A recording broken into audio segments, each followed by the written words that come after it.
ఇలాంటి విపత్కర పరిస్థితుల మధ్య మా ప్రభుత్వం అధికారంలోకి వచ్చిన తర్వాత 2019లో ఈ పరిస్థితిని చక్కబెట్టడం కోసం అడుగులు పడ్డాయి.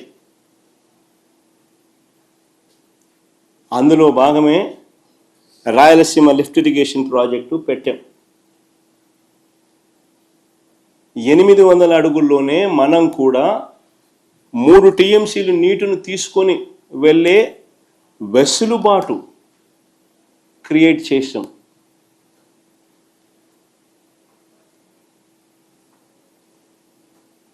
మనం కూడా 800 అడుగుల్లో 3 టీఎంసీల రోజుకు 3 టీఎంసీల కెపాసిటీ నీటిని తీసుకెళ్లే వెసులుబాటును మనం కూడా రాయలసీమ లిఫ్ట్ ద్వారా క్రియేట్ చేసే కార్యక్రమానికి శ్రీకారం చుట్టాం. దాదాపుగా 1000 కోట్లు ఖర్చు పెట్టి పనులు కూడా చకచక పనులు కూడా జరిగాయి.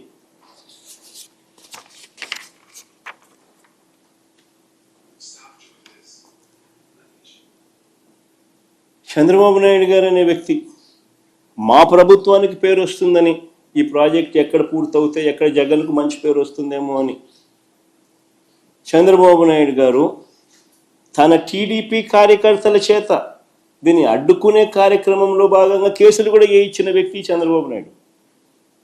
తెలుగుదేశం పార్టీ కార్యకర్తలు తెప్పించినాడు. అది తెలంగాణ నుంచి వాళ్ళు ఏపీలా చంద్రబాబు నాయుడు వేయించినాడు. ఆయన తెలుగుదేశం కార్యకర్తలు. ఎంత దుర్మార్గుడో ఈ మనిషి చూడండి.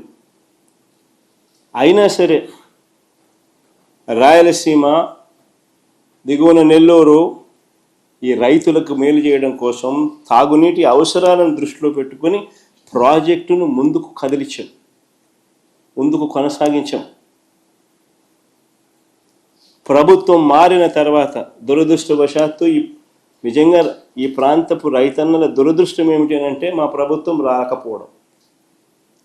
మళ్ళీ ప్రభుత్వం మారిన తర్వాత ఈ ప్రాజెక్టుకు మళ్ళీ చంద్రగ్రహణం పట్టింది. రహస్య ఒప్పందం చేసుకుని రాష్ట్రానికి రాయలసీమకు తీరని అన్యాయం చేశాడు చంద్రబాబు నాయుడు. కేవలం జగన్కి ఎక్కడ క్రెడిట్ వస్తుందో అని చెప్పి.